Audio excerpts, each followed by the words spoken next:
Hey, everybody, before we begin this episode, I need to tell you, Hal Lublin, we ran out of room for plugs. Hal Lublin, our friend Hal Lublin, he is going to be in my hometown and his hometown of Philadelphia as part of the Philly Podcast Festival. He is bringing our thrilling adventure pal, Mark Gagliardi. They are doing their podcast, We Got This, the wonderful We Got This, Friday, July 21st, 8 p.m. at the Ruba Club. That's this Friday. Their special guest is Maureen Johnson, the author. Maureen Johnson. I don't know what their topic is going to be. What they do is they break down a which is better, this or that kind of thing. And they determine once and for all which is the best thing. So this ought to be fun. See if you can piece together from context clues. If Maureen Johnson is the guest, would they be talking about children's books, perhaps? That's not for me to say. I'm spitballing. I'm just blue turtling here. Okay? That's for you to figure it out or go to the show and find out for sure. I recommend you go to the show. So, Hal Lublin, Mark Gagliardi, We Got This live at the Ruba Club in Philadelphia this Friday at 8 p.m. Now, Eban, take it away. It's warm. Welcome! It's warm. I don't know if that got picked up or not. I hope that it did. That's a fun behind the scenes, ladies and gentlemen. Now you know, sometimes when we record, it's warm.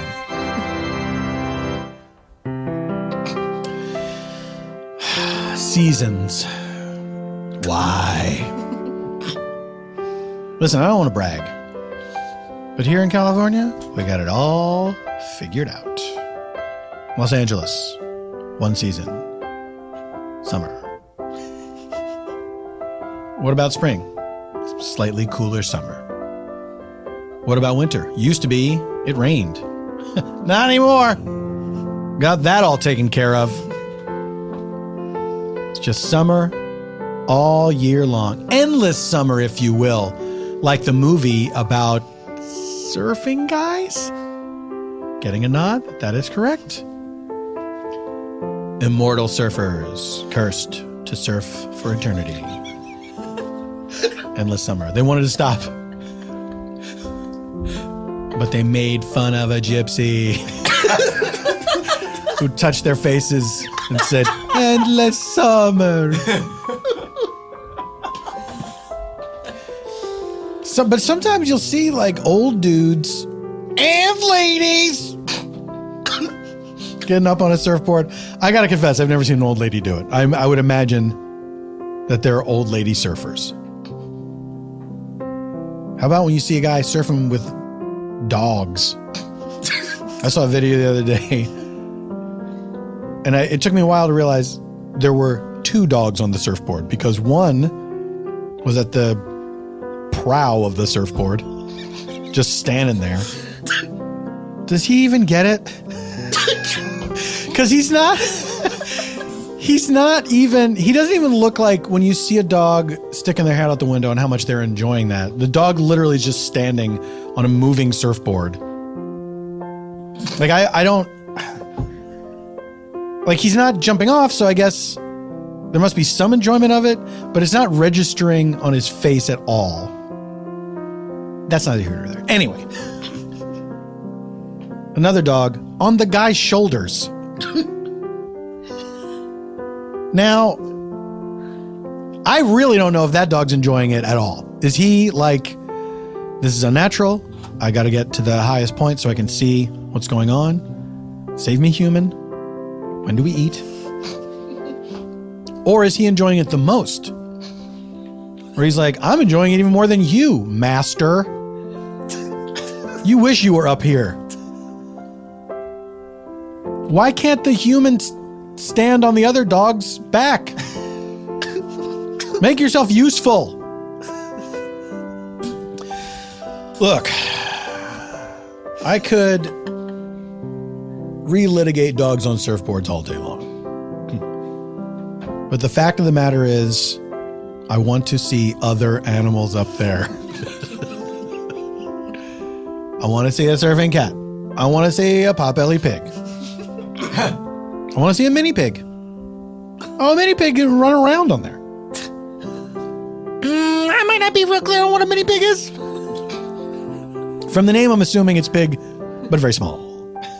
It's like those dogs that you think are puppies, but they're actually full grown. Like the urban legend of like people that buy those, like tough dudes who buy those mini pinchers and they think they're going to breed them into vicious attack dogs. And then it's like, no, this dog's fully grown. That's got to be true. Also, one time I went to Mexico and I brought the Chihuahua home. Turned out to be a gigantic rat. Because I don't know the difference between rodents and dogs. You ever hear that one? That was a good one. Lady goes down to Mexico. It doesn't hold up under the slightest scrutiny. Oh, I just assumed dogs looked completely different in Mexico. They looked like large mice. That's what I thought dogs were. Everyone stop lying all the time. Ladies and gentlemen, welcome to Spontaneanation with Paul F. Tompkins. I am the second part. This is a show where I invite a special guest onto the program to have a free-form conversation with me, inspired by a blind question submitted by our previous episode's guest.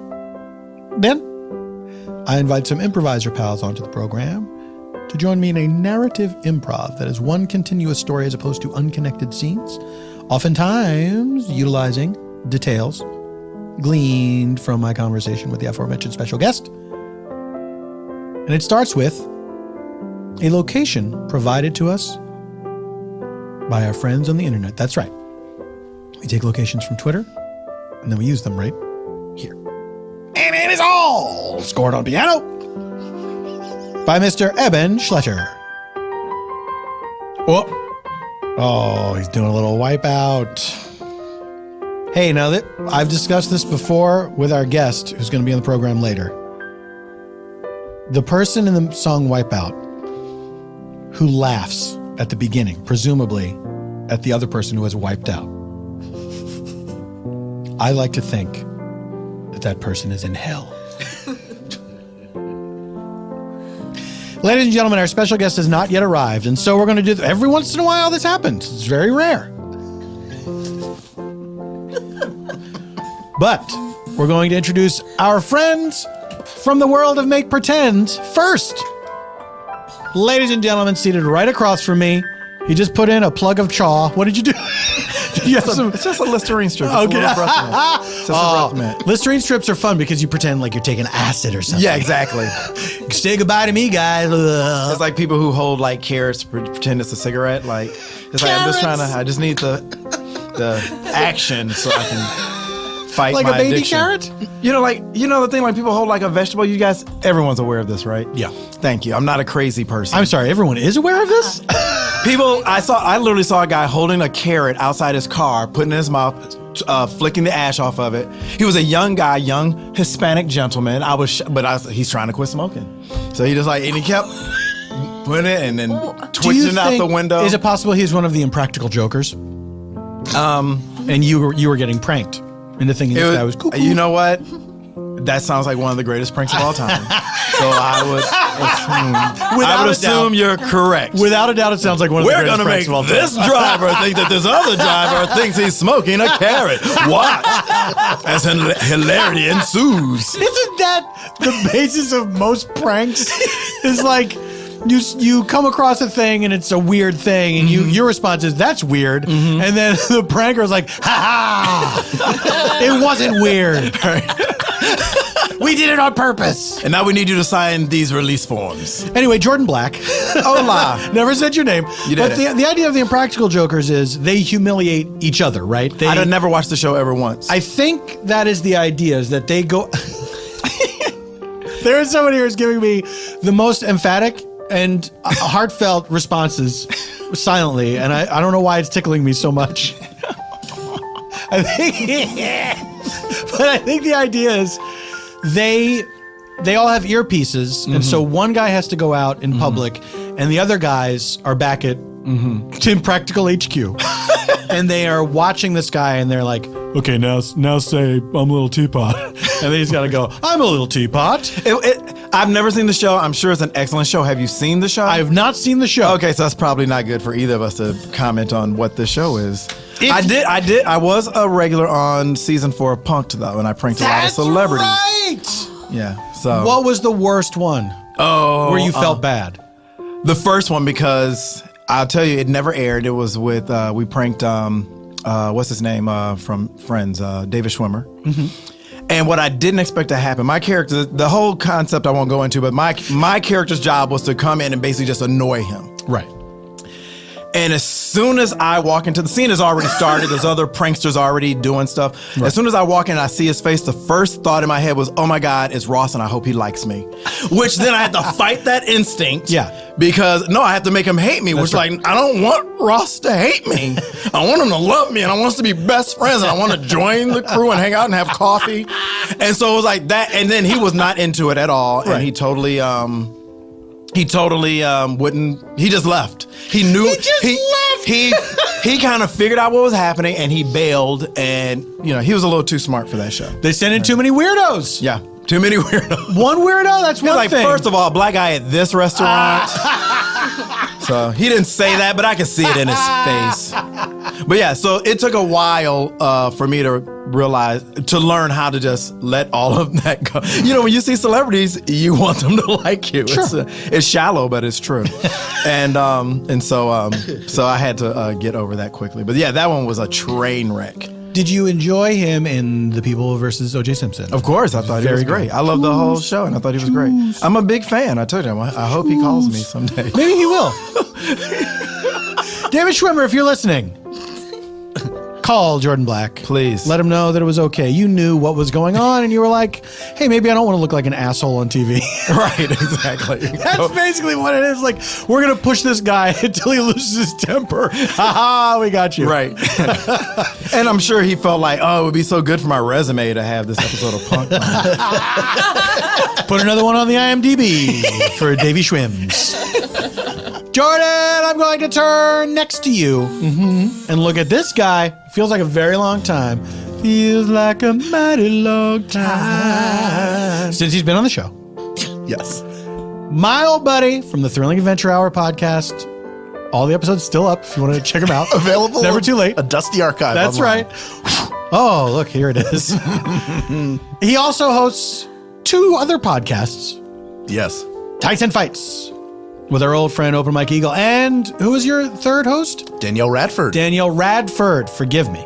Oh, I love him in Harry Potter. Right? Really down to earth. Mm-hmm. Oh, really? Super down to earth. Oh, I love him in Sneakers. And also, we got this with our old friend Mark Agliardi, who is coming back to LA and will soon be back on Spontaneanation, making a second appearance. Finally. The longest gap between 2 appearances ever? Oh, for sure. I think for sure, yeah. First year, and then I think he was on the 4th episode? Yeah. 3rd episode. And now he's back. A mere 120 episodes later. Did you make him move after? Isn't that? I said, look, this is how it's going to be. Mm-hmm. You got to move back here. You mind me. You mind what I say. As long as you're under my roof. He lives with me. My house, my rules.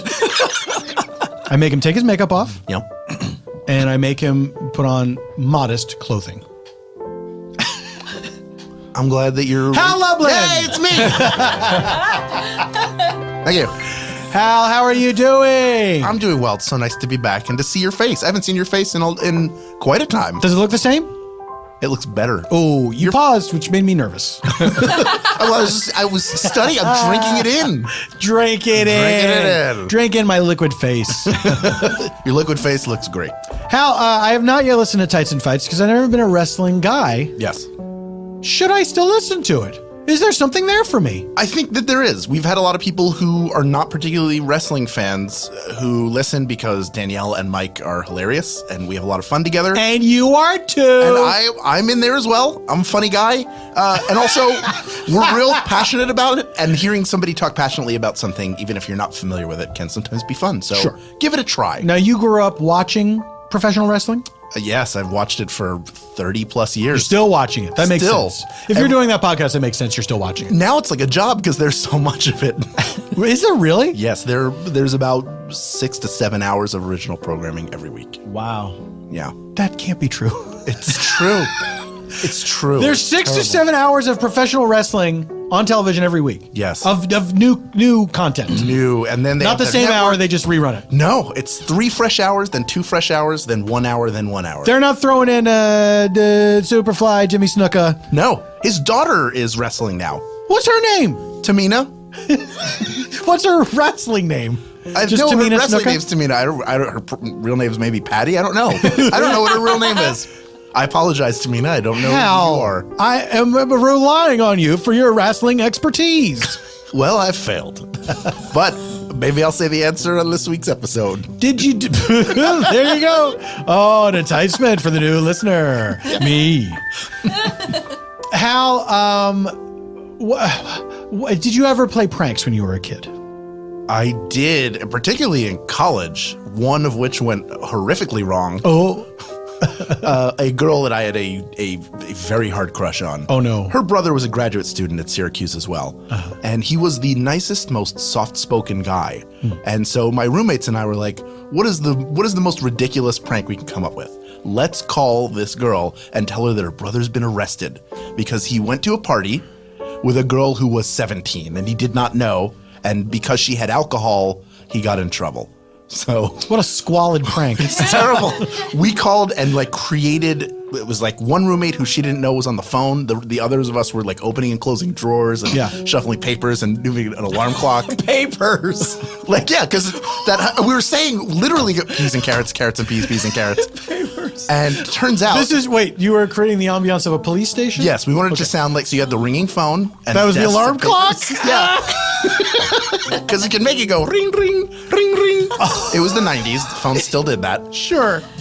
And it turns out something like that had happened before. He had been wrongfully imprisoned or arrested or taken in.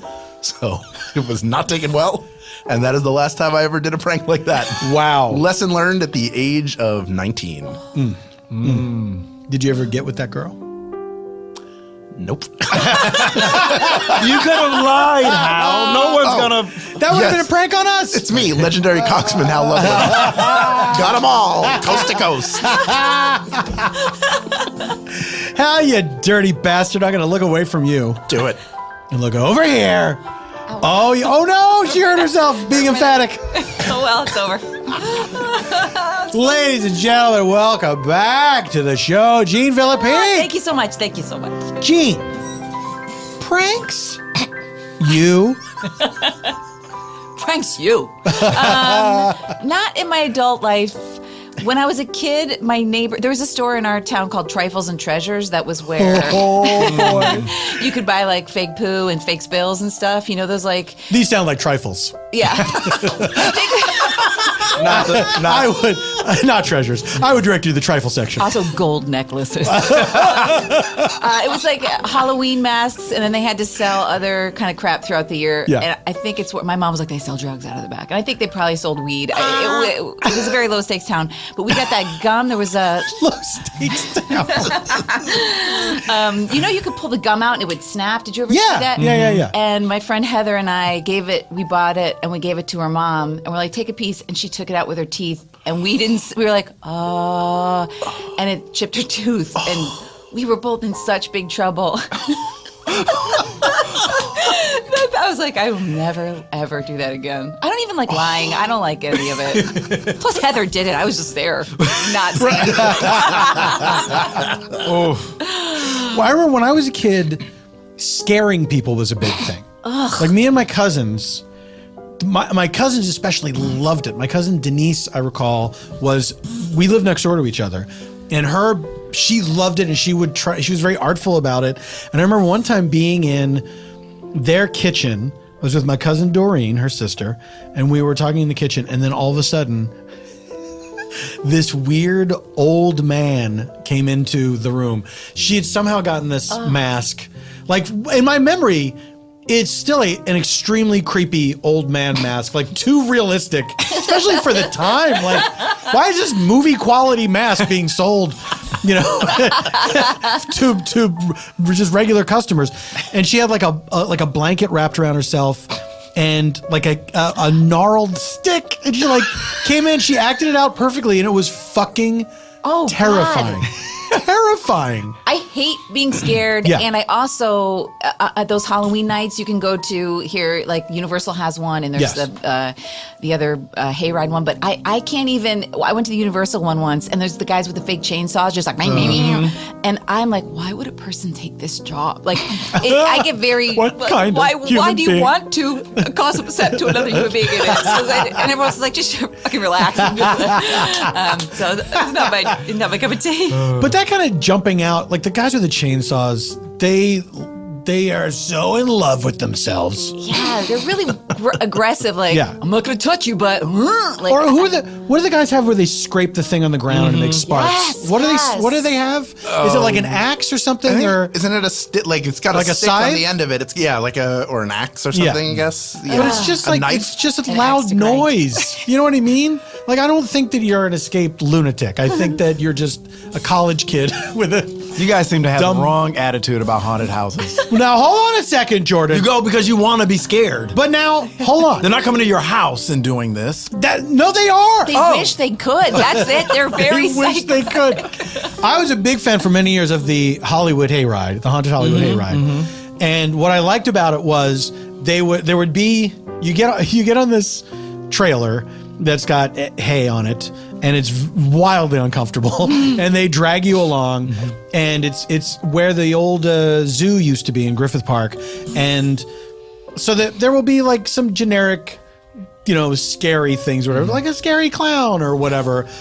But there's always a set piece kind of thing that's really artful and well done. Like one year, they had people on these long sticks with these crazy bird masks on. Yes, did you see this? I did. It was so good. I was like, and Cirque du Soleil. They were on these bendy sticks, and they would come down to the they could get on your level in the trailer, and it was really impressive. It was really cool. And the next year, they had some other.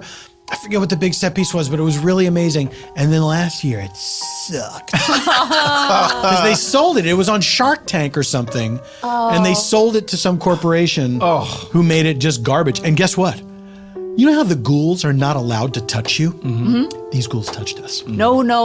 They put a tarp over the trailer, which is like, okay, this could be scary.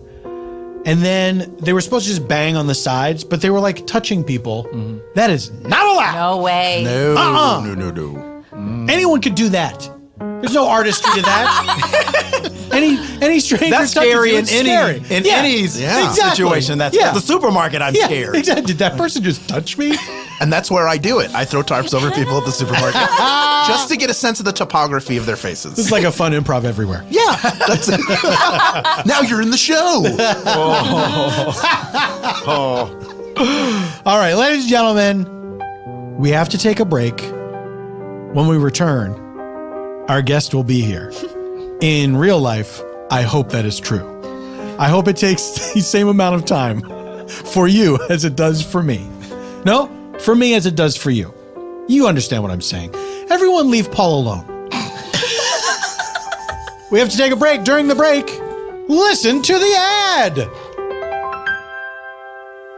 Ladies and gentlemen, this is one of the most exciting ads that I've ever gotten to read. No joke. And I've read a lot of exciting ads.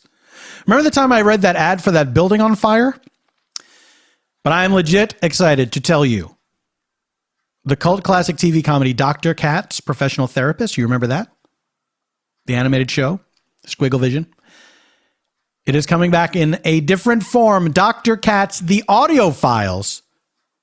It is back with the original cast, now as a free premium podcast at audible.com/Dr. Katz. This is great.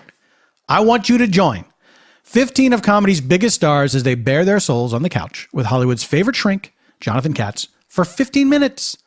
You can eavesdrop on top comics such like Sarah Silverman, Ray Romano, Weird Al Yankovic, Kristen Shaw, Maria Bamford, Ted Danson, fun, John Hamm, fun, Oh, Paul F. Tompkins. That's right.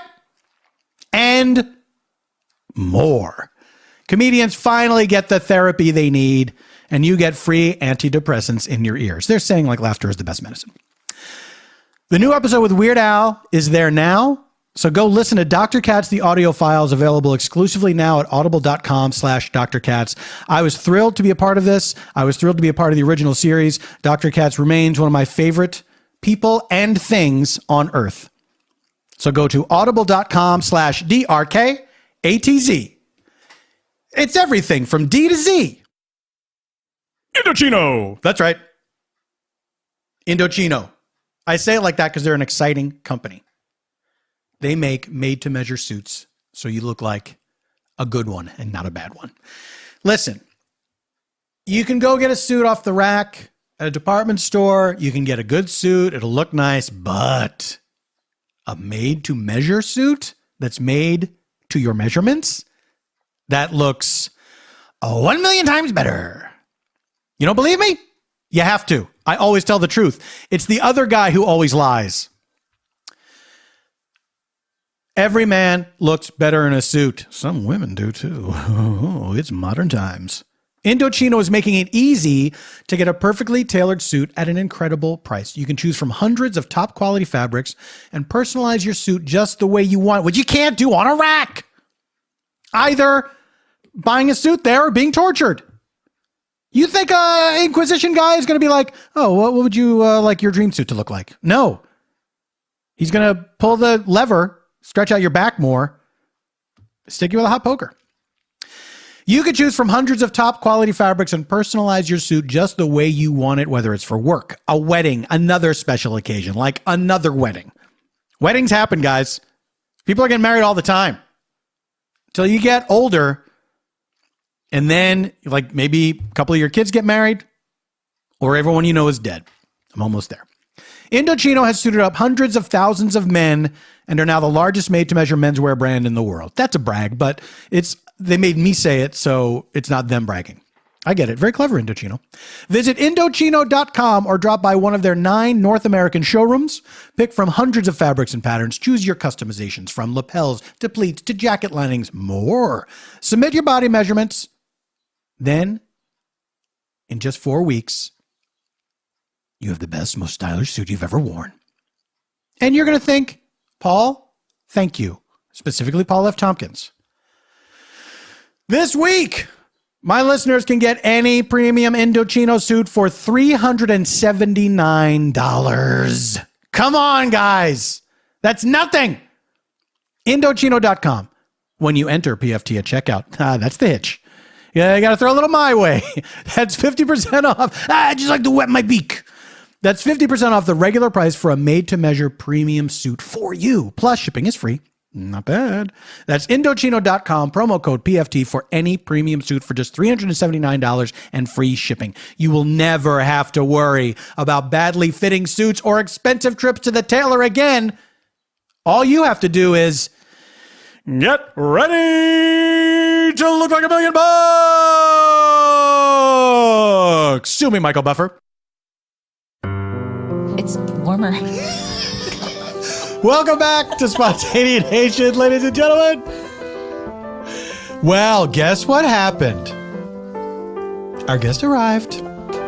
That's right. This gentleman, kind enough to fill in when we had a dropout. This is like the old days of showbiz.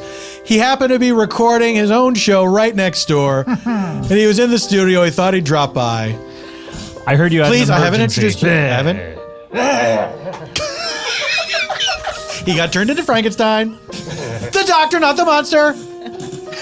I say. Is that how he sounded? That's exactly how he sounded. Ooh. Welcome back, our friend Scott Aukerman. Hello, Paul. Hello, Scott. Everyone else. Did everyone else gets everyone else status? I'm sorry. I didn't mean. And the rest. That's right. Everyone else gets Professor and Marianne status. This is your time now, baby. Oh, I've heard that. Hi, Paul. Hi, Scott. Thank you for having me. How did you were just recording Comedy Bang Bang? I was, yes. How did it go? It was very funny. I don't know when this comes out, possibly later than it, possibly before it, but just know we got a funny one coming up, or it already happened. I'm going to tell you when this comes out. This will be available to the people on Monday, July 17th. July 17th. So you will have already heard then last week's episode with Fluleborg. And we have, of course, Ming. And we have Willie Mapleton, Captain Mustache, and our good friend Classic Charles. Classic Charles stopped by. Classic Charles did stop by. Is he still lost in the building? He is, yes. Oh. Very tiny esophagus on that guy. He's got just a narrow windpipe. Very narrow. Now, look, Scott, we could talk about Classic Charles all day. Certainly we could. So let's do it. Can you imagine all day? From sunup to the crack of midnight. Set an alarm to taking a ZQuil. Scott, I have a question for you. This comes to us from our previous episode's guest. Who was that? It was Sean Clements and Hayes Davenport, the Hollywood Handbook Boys. Mm-hmm. Now, I don't know which of them submitted this question. Oh, man. They're tricksters. I bet one of them did. They're tricksters. If I know anything about tricksters, one of them did this. Here's the question. It's not very tricksy, you hobbitses. The question is, tell me something your hometown is known for. My hometown, what is it known for? Hometown, what is it known for? Absolutely nothing. Say it again. The original lyrics. You know, I actually did when I was in high school, and I worked on a public access show that I originally was just a guest on and then ended up hosting for a while. I actually did a story on my hometown and its history and what it's known for. I didn't know any of this, by the way. You don't know any of this? No, I didn't know that you did a public access It was called Centurion Highlights, and I started the show by doing this piece, which I did sort of a faux Letterman kind of piece because I was obsessed with Letterman. So I did it sort of like one of his remotes, very sarcastic, where I talked about all the things that Cypress had done. And then the host of the show ended up. What is Cypress? Cypress is my hometown. Yeah, this is Cypress, California, in Orange County, California, right by Disneyland. Anaheim certainly much more known for Disneyland. Cypress, I can't even remember what some of the things were, but it has a golf course. And at the time, I remember talking about this in the piece. It had a coffee shop called Al and Maggie's that was there for a long time. And then one day I passed by the coffee shop and someone had taken Al and off to where it was just Maggie's. But there was very clearly a space where yes, you could see the outline of Al and the ampersand. And no one ever figured out what happened to Al, but it was not good, presumably. So we had that. We had. I'm sorry. Did Maggie work at Maggie's? No one knows. No one knows. We had to sort of guess that she owned the place with Al for a while. But this was in your town, right across the street from where I lived. Yeah. You never went in there? I went in there, but you never identified anyone as Maggie. No, or Al. Al. It was a rotating cast of characters in there. It wasn't like a Mel's Diner where it's the same Flo kissing grits every single episode. So I don't know that anything in the town is notable, but some notable people probably came out of it. There was anytime I see my friend who I went to high school with, he's a teacher now, and occasionally I'll go to his high school and talk to the kids.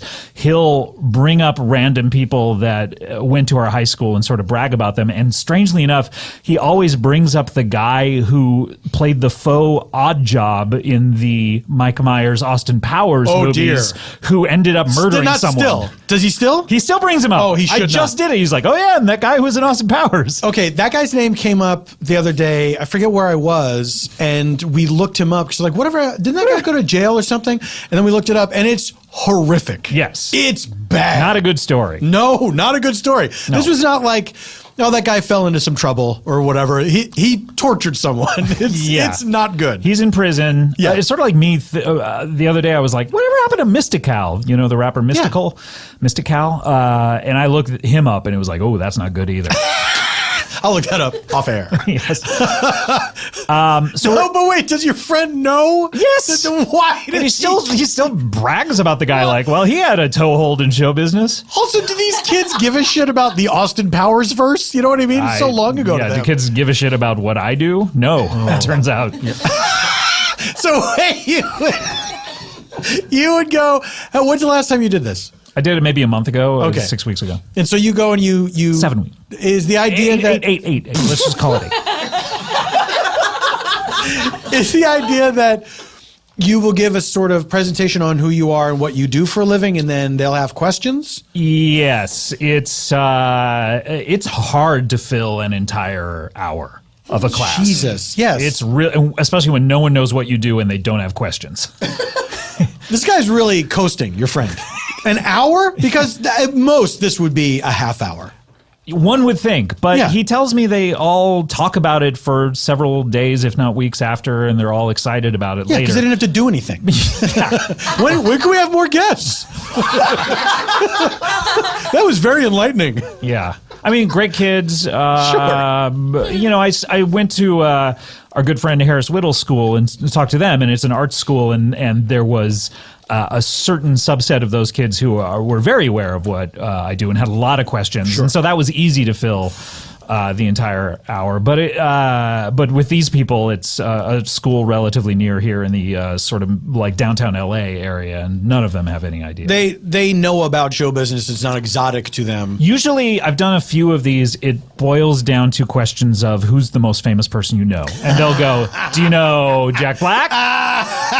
Sure. And recently it's been, who's the, Kevin Hart. It's been Kevin Hart. Do you know Kevin Hart? They're always very excited if I know Kevin Hart. And that one I do not know Kevin Hart. That's one I have to say no. But occasionally you'll be trying to tell a story about something and I will casually name drop someone because in order to tell the story, and it doesn't mean anything to me. I'll be like, oh yeah, so Andy Samberg called me and said, hey, do you want to do, and they'll like go, Andy Samberg just calls you? So that's very impressive to them. It really is just a question of like, who's the most famous person that I know, which is not, But I mean, there's got to be some kids that are interested in getting into like performers. There's got to be some performers in the school. There were not a lot in this particular class that I was talking to because I think of the time that I had free, the drama class couldn't come then or something like that. So it was just like a relatively normal class of, you know, it was like a social studies or history class. I don't like to call them rubes. Well, as if I'm a carny. That's aren't we, Scott? Isn't that what we are? Yeah, that's true. I remember what a big deal it was anytime there was any kind of deviation from the standard school day. Yeah. And if there was going to be an assembly, like, oh, thank God. I remember that too, but I also remember being an asshole about it too. Of course. Because like it was my chance to goof off. Yes. Edward Albee came to my school. Really? Multiple times came to my class and tried to teach us about playwriting, something I ended up doing, writing plays. Yeah. I was just an asshole to him, like a sarcastic jerk to him the entire time. Like asking jerky questions? Yeah, asking like joke questions and stuff. When is the best time to unwrap your hard candies? He might have actually enjoyed that one. But I remember just being an irritant to him, and because I had never read any of his plays, and so after I graduated, I was like, let's check out this Albee guy. I roasted him hard when he came to our school. I may be thinking of Matt Albee from Studio 60. Oh, of course. By the way, calling your writer character Albee, I don't know. Was it spelled? It was spelled slightly differently. Slightly differently. Yeah. I don't know. That show. I was just talking to somebody about that show and how much I wanted to do a lock-in weekend with some people. Where you invite them and you don't tell them you're going to lock the doors behind them? No. It's understood. It's understood. Okay. That's what's going on. Because there's 22 of these episodes. Yes. Hour long. Yes. And we watched the entire season. Oof. and we just power through it. You're going to have a lot of like Bradley Whitford sitting around a hospital waiting for what's her name to get out. Oh, I forgot about that. Remember those subplots? Mostly what I remember is your brother's standing in a field in Afghanistan. Yep. No, like with every Sorkin show, the kind of not really good-looking guy makes a big play for the hot model-looking woman and gets her because he's the most interesting person around. Which is that like real life? I guess it's like someone's real life. Right. Someone who took a lot of cocaine And mushrooms. Tell me more about what was it? The Centurion? Centurion highlights. Centurion highlights. Where Okay. does Centurion come from? Centurion it was our mascot, the Cyprus Centurions, Okay. which was a Roman soldier type of. So that's just for the school, or did it go out to the entire town on public It went out to the access? entire town on public access, but it was through the school, and we got school credit for doing it. So I was just brought on because I was interested in drama and TV and like I said, a Letterman aficionado. And so I did this piece, and my friend Craig hosted the show, and he was very dry. He was on the debate team, and he wanted to be a politician, I remember, at the time. And so it was a very dry show. And then it gradually morphed. I was a bad influence on him, I think, and it got more and more jokey, and we had like stand-up comedians on, like an 18-year-old who wanted to be a stand-up, and he was doing like Rodney Dangerfield impressions. In front of that, you know how the public access has two curtains, a black one and a glitter one? In front of the glitter one. And I eventually ended up hosting it, and doing some of it. And then I remember I was just about to graduate. And I think 3 days before graduation, my counselor brought me in and said, hey, you're not graduating, because I had not completed a work studies requirement, which I had known about, but you had to get there at 7 a.m. or something and take a class, and it just sounded bad. So I was hoping they would overlook it, Great plan. It's not part of school proper, you know what I mean? It's like work study. Why should we have to do this to graduate? Yeah.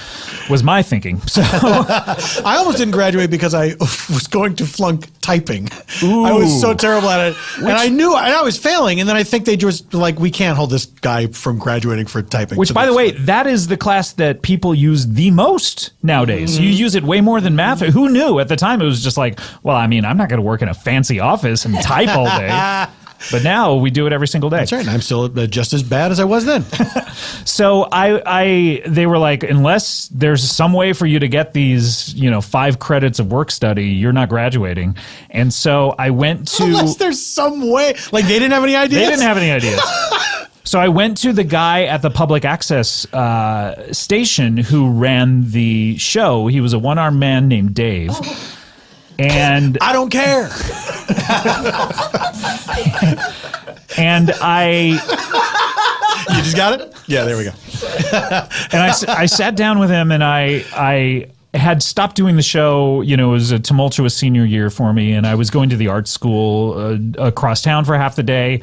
Very busy. I was in Chicago playing Billy Flynn. You know how these things are. The dentist in Little Shop of Horrors. So I hadn't been around a lot. These were concurrent productions. So I hadn't been around, and so I was like, hey, how's it going? He's like, hey, you haven't been around in like this whole year. And I said, yeah, I have a favor I want from you. Do you mind signing this thing that says I've been here all year and doing work studies with you by doing a show with you? And he was like, I can't. Look, I feel not right about this, but I'll do it as long as you work here over the summer and do a show here with the summer. Here's some ideas for the show. You could do something about local bands. That I was also in a band at the time, the Naked Postman. And maybe you could do something where you like have local bands on, and we can make it really fun, and it'll be like something you're interested in. Just like be here all summer and do this, and then I'll sign this thing and you can graduate. I was like, definitely, no problem. That was the last day I ever saw Dave. But but I did walk with my cap and gown a couple days later. Wait, so you did not do the show? No. He signed the thing. He signed the thing. And then you were like, see ya. Later, Dave. Wish you could wave goodbye to me. Well, his hand was full. Yes. It's something. Yeah, I was drinking a coffee. Does that give you what you need? Yeah. Is that enough detail? It was great. Do you have tapes of that stuff? I do. In fact, Jen Kirkman had a show at UCB in the first few years of UCB where it was like people showing things they were embarrassed by early in their career. And I hadn't been on a lot of television shows at the time. Really, my first show I was ever on, I think, was Mr. Show. So, and we're proud of that. So I brought a tape of that. And it was a tape of the Letterman-esque thing, Right.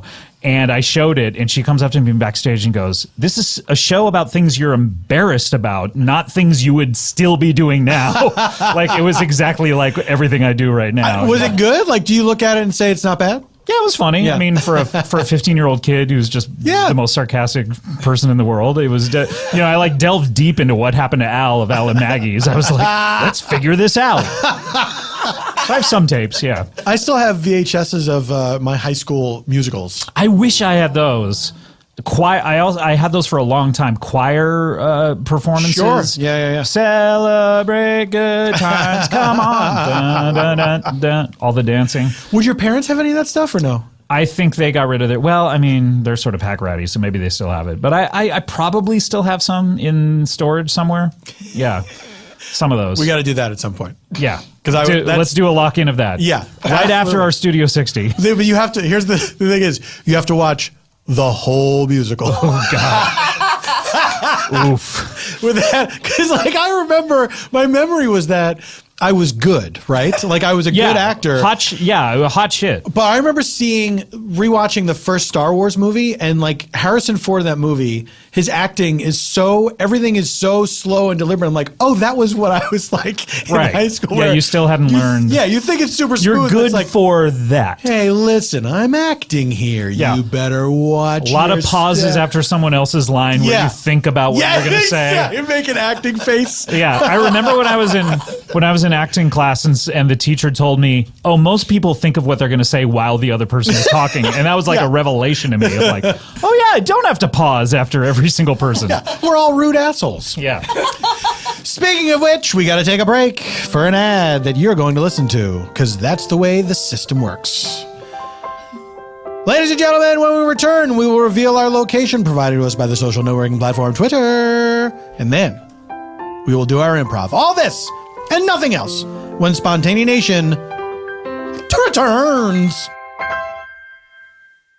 People, let me tell you about Doug Benson. He's my friend. Doug Benson and I, we go back a ways in the comedy world. And maybe you're not aware of this because you're an under a rock liver. Sorry. Comedian Doug Benson loves movies so much, he made a podcast about it. That's love. Now you can hear all 8 seasons of Doug Loves Movies, that's the name of the podcast, on Stitcher Premium. I'm in there a bunch. I've done a ton of Doug Loves Movies episodes. It's always so much fun. Got to do it with fun people, weird people. Harry Dean Stanton comes to mind. One of the most uncomfortable hours of my life. Hear me and Jen Kirkman and HDS trying to get through Doug Loves Movies. It's agonizingly entertaining.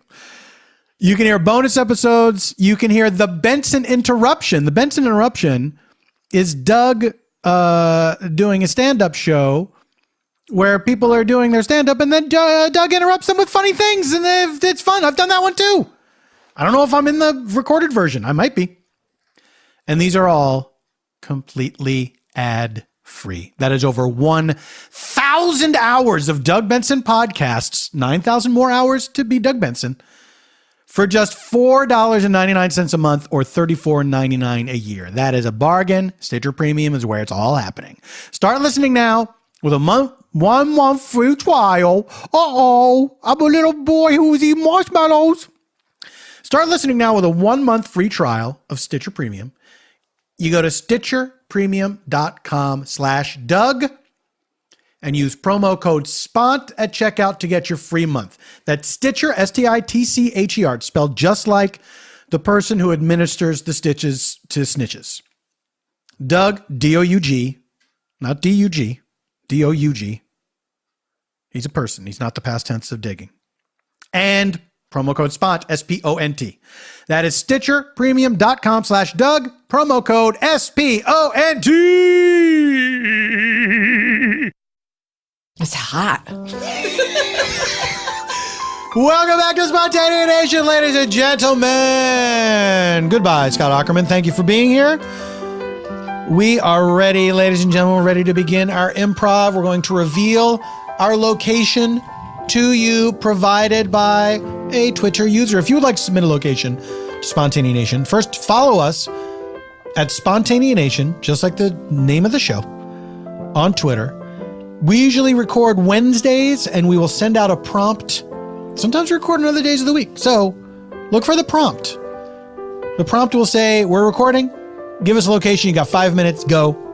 Within 5 minutes, we'll take all the suggestions. We comb through them. We have a little guideline for submitting locations. What we're looking for is, no meta locations, like based on the improvisers themselves or me or Eban or whatever.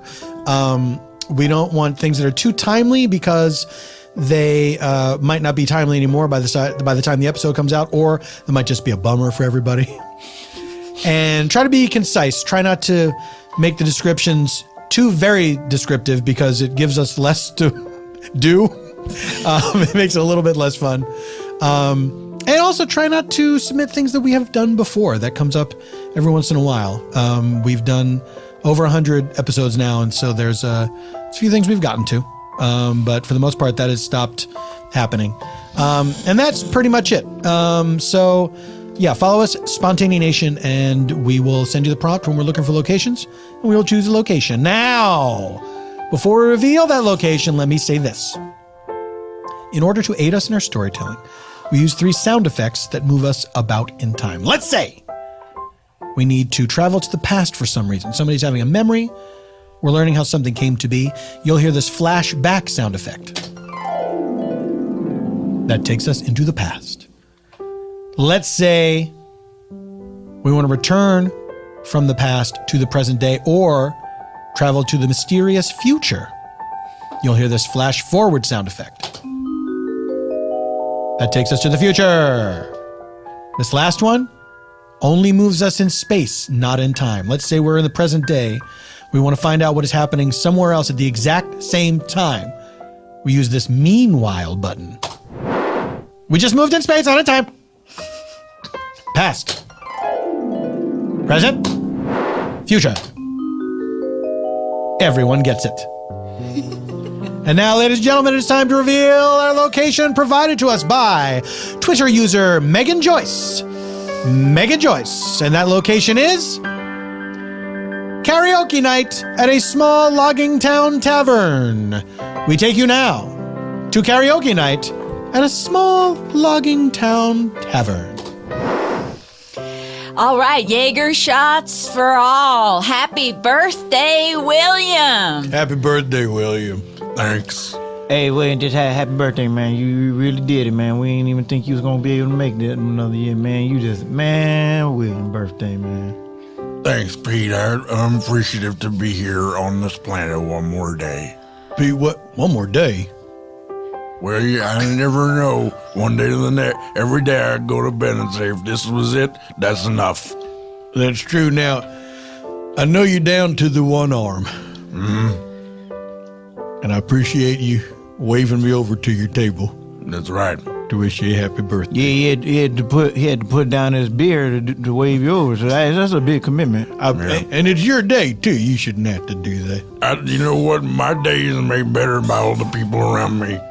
And I'm happy to put down my beer or my turkey leg or whatever I'm holding in my hand to call over my friends and family who have made this town such a wondrous experience for me. Is your family here, too? Yeah, we got my twin brothers here. Oh, look, here. He looks just like you. Yep. Well, we're born just 2 minutes apart, and we always get the same haircut. But But you can tell who's who because they're missing the opposite arm. So you guys just know that. Each one missing the opposite arm. yeah. Good memory. Yeah, I didn't have to remember. I just looked. Oh, Pete, you enough. can't get nothing past Pete. oh. William, what's your brother's name? Forgive me. His name is Amos. And I call him Sweet William, and he calls me Famous Amos. Famous Amos. Yeah. My sweet cookie brother. My sweet floral brother. You know there's flowers named after you, so sweet. You mentioned every birthday, and you are delicious as a cookie. And I love my brother so much that I let him have this birthday this year. It ain't even my birthday this year, just him. And can we just have the birthday boy? I mean, this is a tradition. Birthday boy, can you tell us once again about the most famous lager you ever met? You just share that story. Oh, I love this story. Well- this is the story of the most famous logger William ever met. Surprised y'all even want to hear it. I told it so many times, but It'll get better every time. his name was Giant Carl the Foothills. Giant Carl the Foothills? Giant Carl the Foothills. He was a French man. Yeah. Very French from my understanding. Did you meet him too, I could Amos? tell the story with him, but I'll let him tell it for his birthday. Are you sure I don't mind sharing it with you? Nothing you was over my shoulder. the Come whole on, time, sweet man. W, it's your turn. All right, I'm gonna tell the story. It is me, Monsieur La Foothill. Is this your logging town, my friend? Why, yes, it is. I'm so happy that you're here visiting. Oh. On my birthday for those days. Let me clap for you with both of my arms. So happy. Yes, I was looking for some lodging in your wonderful logging town. Well, I'll tell you, the inn's closed for the night, but why don't you come stay with me? Always happy to have a logger in from another land to stay in my home and share in my hearth. Oh my God, what's that over your shoulder? It looks like It's me. I'm doing your accent because I'm trying to be more American. But let me not do that. Who is that over your shoulder? Looks just like you again. It's my twin brother Amos. I don't know if you have twins where you're from, but we share DNA. In France, if they are twins, they throw them into the river. Because Both of it is them? both because it is an omen of evil. Oh, well, I'm glad we didn't grow up there.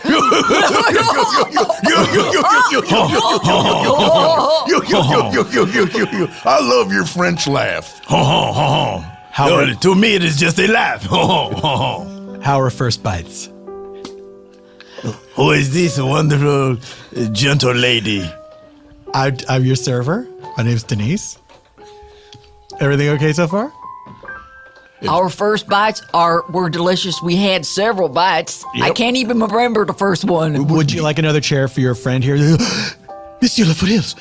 Oh, yes, it's okay. Now the cat is out of the bag. As I they can't believe say. you're in our town. Yes, I have come to try to build some loggings and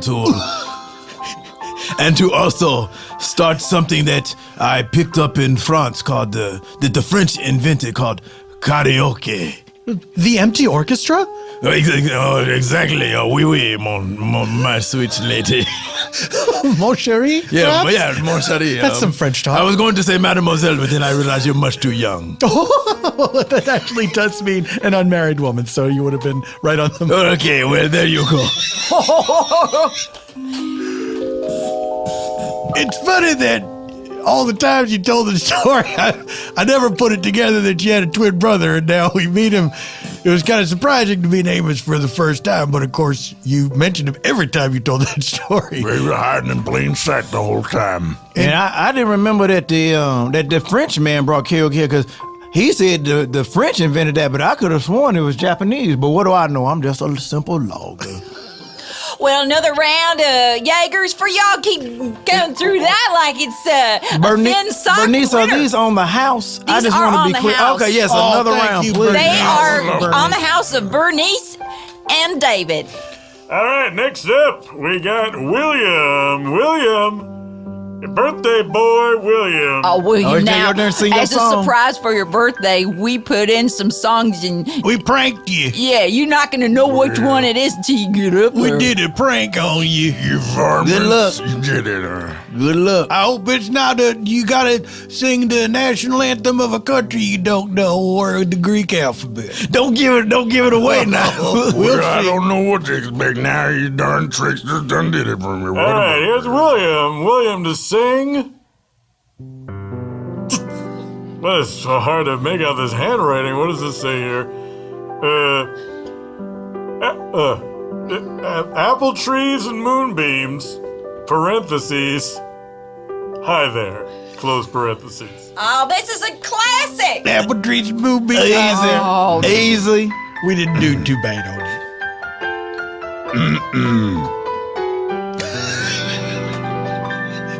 I saw an apple tree just the other day. And when I saw this apple tree, I had to say, you are as beautiful to me as a moonbeam in the sky. And so, as I sit here, drinking moonshine, I say,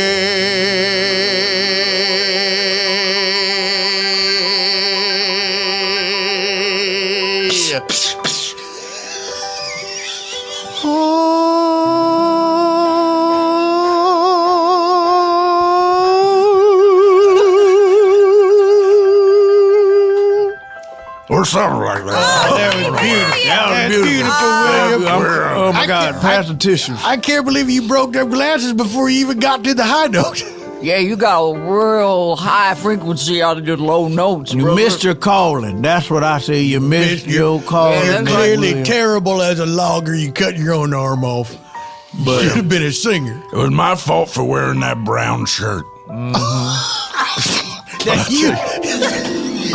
Let's wear the same shirt today. Let's dress up like we are twins. I feel like I'm not really present in our family. all right, you know what? I hear what you're saying. I feel like a lot of people discover you very late, even though we're always attached at the hip. Boys, now. Mama? Of course it's Mama. What other woman lives in this house? Boys, now when you get to your little logging job, I don't understand what you boys do all day. Anyway, I made you some sandwiches. And a little bit of cider. Okay. Now you boys make sure you finish all of this. And then you be careful around them logging machines. All right? Watch yourselves and watch out for each other. Mama, we're professional loggers. What could go? Oh, Mama. Oh, Mama. Oh, it's nothing. Don't y'all worry about me. But just always look out for each other. And know your mama loves you. Mama, there's blood on your chin. Oh, that blood, that's always been there. Oh, okay. Well, William, let's head out there in these brown shirts, but let's put on a little green too. How about some green scarves? Hey, what if we drew lines on the brown Hey, the fun. sleeves? Just like a pattern. I think the way you think it, that's why we're twins. We're same brain. Retrospect, it was a poor choice. Now, hold on a second. Was part of that story that your mother was dying of consumption? Yeah, but yeah. that would explain. We lost That's our kinda- arms. Is We that what lost happened? our arms. You picked that up. I didn't pick that up. Oh, yeah. It seemed like you made a point of talking about it, but then you didn't really elaborate on it. So did she die of the consumption? How's your mother is the question I think. Oh, good. everybody's Yeah. asking. How is your mother? Good question, Pete. First of all, the story was about how we lost our arms, not about our mother's illness, so it didn't feature prominently in that story. Doesn't mean there aren't stories. We got a lot of stories Oh, yeah. about our mama. We do. There's the story of the time that she ran out of gas and pushed the car uphill. Yep. And then the time that we didn't have another homework done for a year, and she did it all in one night. That's how we graduated from Now the sixth graduated. grade. Your Wait, teacher wait, allowed wait, you just to turn it all in one day, let the whole year go by. How and did then- that? Yeah. What was the setup? All right, you guys. Look, here's what we're gonna do. Okay. I'm tired. I've run out of guests to come in and talk to you guys. You're not interested anyway. Oh, we love those guests. They're Oh, great. really? Yeah. Favorite part of the class. I brought in Henry Miller. You asked the guy, how much does it cost to get your picture in a playbill? He That was doesn't- a good one. You guys are dicks. You're dicks to these famous people I bring in. Look, I'll live with you. I'm hungover, okay, kids? And I'm going to be hungover for the rest of the school year. So rather than grade your homework day by day, I'm going to give it to you all now. You got the year to finish it. Just give it to me at the end of the year. Mr. Palmore, Yeah. what if I finish it early and I turn it in tomorrow? I mean, is there any way I can get my grades early? Because my dad really wants to see like that I'm working hard and that I'm putting the time in. Lisa? Yeah. What do you not understand about I'm going to be hungover for the school year? Yeah, I was just wondering, like, if you could, like, maybe write a letter to my dad just saying, like, you know, that I turned in on my work and that I'm, like, probably the smartest girl in the class. Lisa, guess what? You graduated. Oh, my God. I'm skipping you ahead. Yeah. Oh, my God. I'm skipping you ahead. All right. Bye, losers. Wait, can we get our mother coughs up blood? Blood all over her chin. Can we get What? a pass? Yeah. Yeah. She's sick. Hey. Hey. You know who's sick? Who? Me. What? I've been hovering over this trash can all day. There's blood in there. Yeah, no kidding. Here's what's gonna happen. Okay. I'm gonna give you the homework now. Either you do it, your mom does it. I don't care. But at the end of the year, I want that homework. If I were you, I'd tell your mom today, so you don't make her like do it all in one night before the end of the school year. Well, boys, what are you telling me? The school year is just about up. Tomorrow, your summer break begins. We forgot to tell you something, Mama. What is that? We didn't want to bother you. Yeah, well, you seem busy being sick. Well, I'm not sick. I'm fine. This is just, it's just mother stuff. Don't worry your heads about it. Well, nothing much, but we just probably are just going to have to read you the same grade next year because we need Well, how much of what is it? Like a book report? I'll just write it up tonight. That's part of a it. couple of book reports. You need to make one of them things in a shoebox with people. A diorama. Yeah, and it's got to explain atoms. You gotta keep I haven't bought a pair of shoes for myself since you boys were born, so I suppose I have to make a shoebox too. Continue. Also, you have to prove that you kept a frog alive for 6 months. Okay, well, there's some dead frog legs in the freezer. I suppose I could reanimate them. All this math, too. Well, all right, well, boys, you go and get a good night's sleep. And I'll do my best. Mama, do you want a Band-Aid for your inside your of mama's your lungs? fine. Yeah, Your you want mama's. to just tape it up. Now, part of that story was that your mama had the power to reanimate frogs. Oh, well, we skimmed forget. right over Usually there. we would talk more about the consumption stuff, but more about us being twins Yeah, than tell that part. Part of that story was that she did the work. She was always handy. Next up, Amos. Amos, it's your turn to sing. Surprise. Bad in boy, for it now. what you gonna do? That's right. Here comes Amos.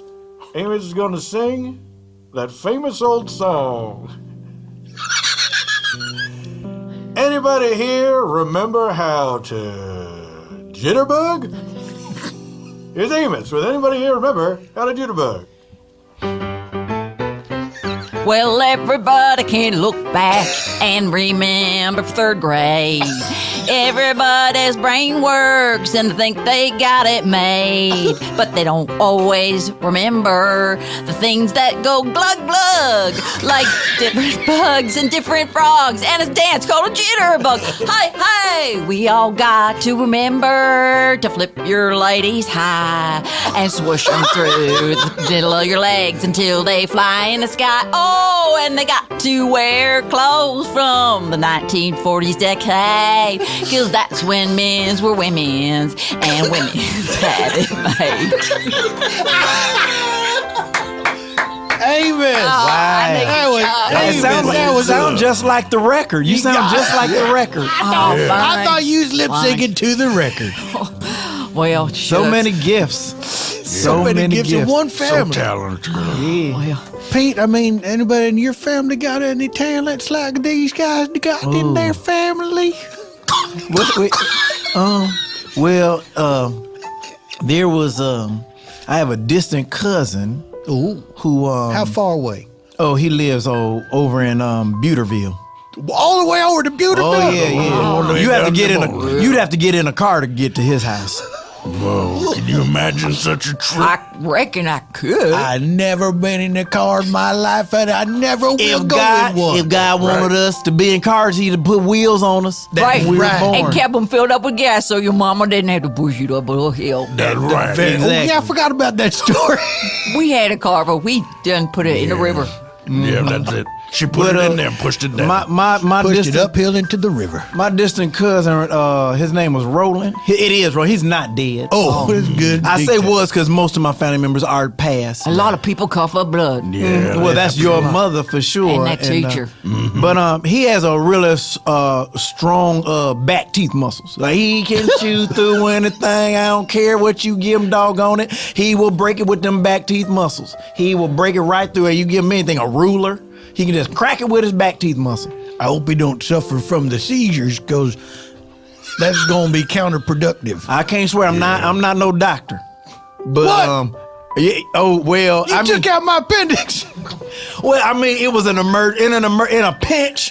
I'll do what I'll do what I have to. Okay. You know? That was a scary time. And thank God you went out on a limb. Yeah. Sorry about the tree puns, but and did do that surgery because that could have burst a kid you. It's true. Did you know the appendix only big as your pinky, and it can do all that kind of damage to you inside? Ooh, man, I didn't even know that, and I took yours out, so it was bigger than I don't know, maybe I took out more than I was supposed to then. Oh, did you take out? Yeah, what I took out was about the size of a football. Uh-oh. Well, you know, if you That sounds take out, like go for it. What? It sounds like I might need that. Your football organ? It's gone. What organ is the size of a long football? gone. It's long. Counterpoint. Maybe it's good it's gone. Maybe it wasn't Because supposed you're doing to be all. You there. seem to be doing all right. Yes. You seem William, to be thank you doing very all much. You right. turned my frown upside down. That's what I'm here for. Well, I got some bad news, y'all. What's that, Pete? We're out of trees. There's no more. Whoa, There's no. gonna be no more logging in this here town. Thought it seemed sunny. We got them all? We got the last one we got this morning, and How did we not see this coming?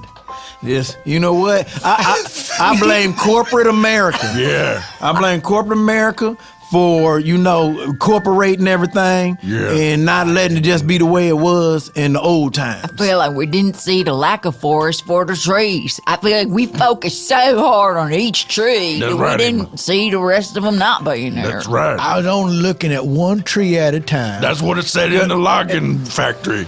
If God wanted us to look at more than one tree at a time, he'd have given us bigger eyes, I suppose. I think that makes perfect sense. The corporation bought our lottery, and then they put in all these sentences for us to remember, and they manipulated us. Next up, Pete. Oh, Pete. whoa! Darn it. I forgot I put my name down. And he's going to sing. Oh, we get this one every week. But we've never heard Pete sing it before. It's a little song called What You Gonna Do When There Ain't Nobody Around No More to See You. Oh, I love it. Oh, beautiful. This one always makes me All cry. right, I'm going to give this one a try, y'all. I'm going to give it a try. What you gonna do when there's nobody around? Maybe you'll dance, or maybe you'll frown. Because when nobody's around, then you can do what you please. Say it. You can eat all the cotton candy, or even eat all the cheese. We get some chicken. When nobody's around, you look like yourself. But you could always look like everybody else. Cause no one's there to see you. And no one's there to fuss. And when you're by yourself, you do what you must, cause no one's around. Hey, thank you, That guys. made me cry. Oh, thank I'm you. tearing Thank up. you, How much Amos. I'm crying. Thank you, Amos. What a great way to celebrate our 48 years on this planet. Is it 48? Oh, wow. Y'all are only 48? Hard living. Yeah. It's a long man, life. This is a lot. We've been working since we was 14. Yeah, that's right. 14, 14. 48. Out there in the 30, trees. 4. Yeah. 48 for a logger is like 104 for just a regular job. Yeah, for a normie. Put your time in. No, I hate those normies. Yep. Ugh. Let's be just walking around. Oh, look how average. Now, if I care just, for it. I know you guys were telling the story about how you lost your arm. Now, if I remember, William, you lost your arm, and in the, in the classic logger way, you got sawed You off. thought your arms But then was branches. Amos, You sawed them off. Amos, you felt like, well, now we're not twins, so you elected to have your arm removed by the logging machine. That's right. It was a sacrifice. Wow, I mean, like that's commitment to the twin Aesthetic. Aesthetic. Thank you. You're welcome, Thank you. Pete. Thank you so My much. only mistake was that I forgot to imagine us in a mirror, and I also cut off my left arm. I wanted to be able to face my brother and have us look like No, that the didn't same happen. person. But now when we stand side to side, we look the same. That's complicated. But not I'm in a the thinker. mirror. But not in the mirror. You wanted to be able to do the mirror game. Like Lucille Ball. You love our little Art Row marks. Remember we did that for Halloween? Oh, that's right. That was something. But okay, so even though you don't mirror each other when you're looking at each other, you still went ahead and did the. We gave it a try. I love. You did it for I remember that Halloween party. That was a really good party. Hey, Yeah, go ahead. I was gonna say, hey Pete, I know you're not a doctor or nothing, but Well, I'm wearing a Dr. Kai's Halloween, so it's okay. you want to do me a favor to surprise my brother? Yeah. I need to get rid of this left limb upstairs. All right, well, now I'm not a doctor. Now, the way I remember, he lost his on the logging machine That's right. apparatus. The super saw. I'll take you on over there, and, and I'll maybe charge you like, what, $18? Is that a okay rate? Oh shoot, Pete, I don't have insurance. 18. All right, we're not supposed to go in Well- there. And okay. All right, thank you. Oh, I don't feel so good. What's going on? I got some sharp pain going on in my side. I might have to put a pin in that arm removal there, Ouch. Amos. But let's see what's going on here with your side. Thank you, Pete. That was a busy night for you. Oh yeah, that the doc because when you wear a doctor's costume for Halloween, classic doctor Halloween costume. Yeah, you had that shiny thing that you wore on your head that all doctors used to have. Yeah, Yeah, exactly. the stethoscope, the Yeah, that- shiny thing, The shiny head lab thing. coat, scrubs. Yep, and I carried the tall scale. I just dragged out along right. with me the tall scale. That's right. So You got to move the things over. Yeah, I don't know how it works. because that way people know. Yep, that's a doctor costume. That's right. Hey, Linus, you haven't got up to sing yet. Don't tell me you didn't put your name in I it. can't there, believe then. this guy ain't called my song. Now What's he's his on problem? the break. What's his problem with you, Linus? Oh, wait, the substitute host is good up there. Ladies and gentlemen, coming up to the stage right now is She's gorgeous. Linus. Thank you, sir. My birthday. I like your arm. Well, you gave up your birthday. That's right, next year. Linus is here to sing the timeless hit, Somebody Go Round the Corner, because I think she's alive. Okay, I'd like to dedicate this one to a very special guy. His name is William, and it's his birthday today. Come on. Did anybody hear that sound? Here am I looking all around. The last time that I seen her, she was giving a high five. Someone go round the corner, I think she's alive. We was having beers, about 6 or 10. Someone said, did you see? They made a new Ken. Things got quiet, and I got a single hive. Someone go round the corner, I think she's alive. Oh, if I could only clap. Thank If you. I could only clap. Y'all can clap together. That's me It's like slapping my that's chest. more of a high five, but yeah, I see what your point is. I mean, what is a high five except two people doing some claps? Yep. Excuse me. I'm sorry. I'm not a regular here. I just my car broke down the street, and I came into this here facility for a drink. But I'm from a big record company in New York City. New York City? Hi, did somebody say another round of Jägermeisters? No, but we'll take them. Yeah, come on. Welcome, stranger. And I heard a lot of good singing tonight.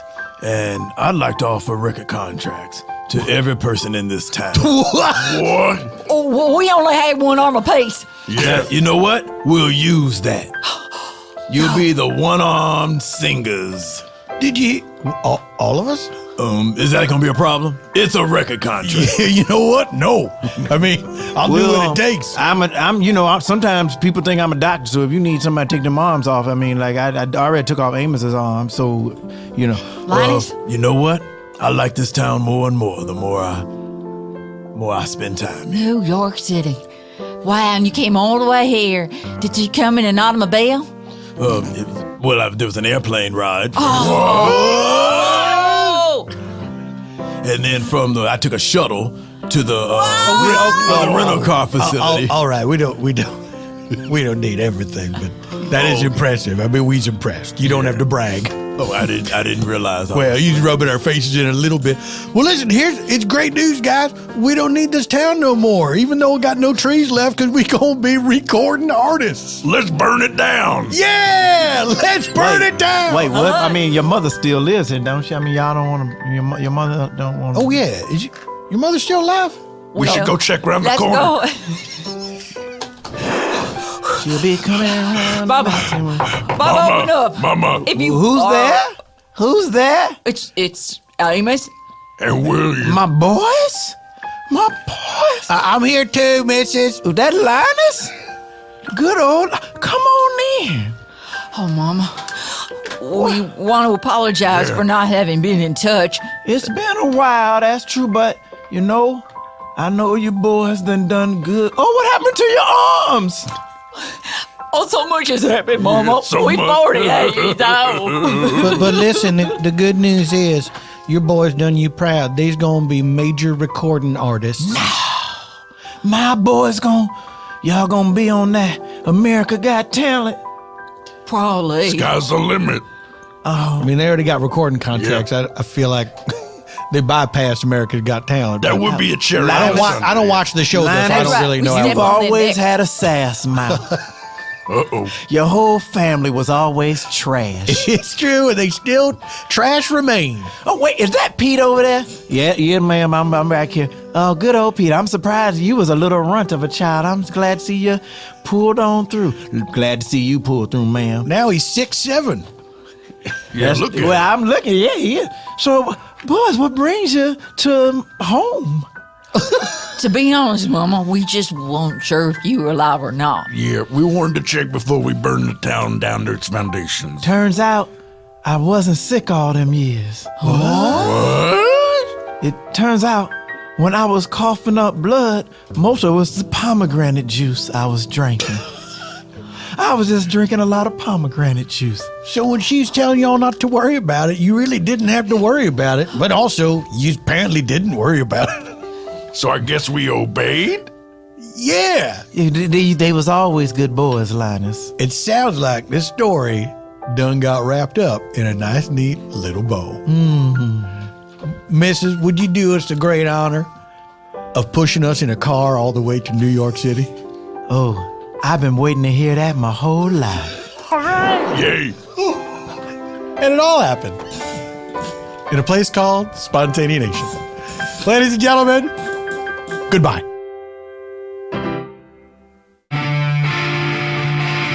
Humans, this is Matt Besser from Improv for Humans. It's an improvised podcast where we do a special thing every once in a while we call the narrative experiment, where we actually choose characters for our improvisers. They keep the character throughout the episode, and we basically do a sitcom. Check it out. It's called Mopes. It stars John Gabris, Jess McKinnon, Eugene Cordero, three of my favorite improvisers. Check it out, humans. Mopes on Improv for Humans.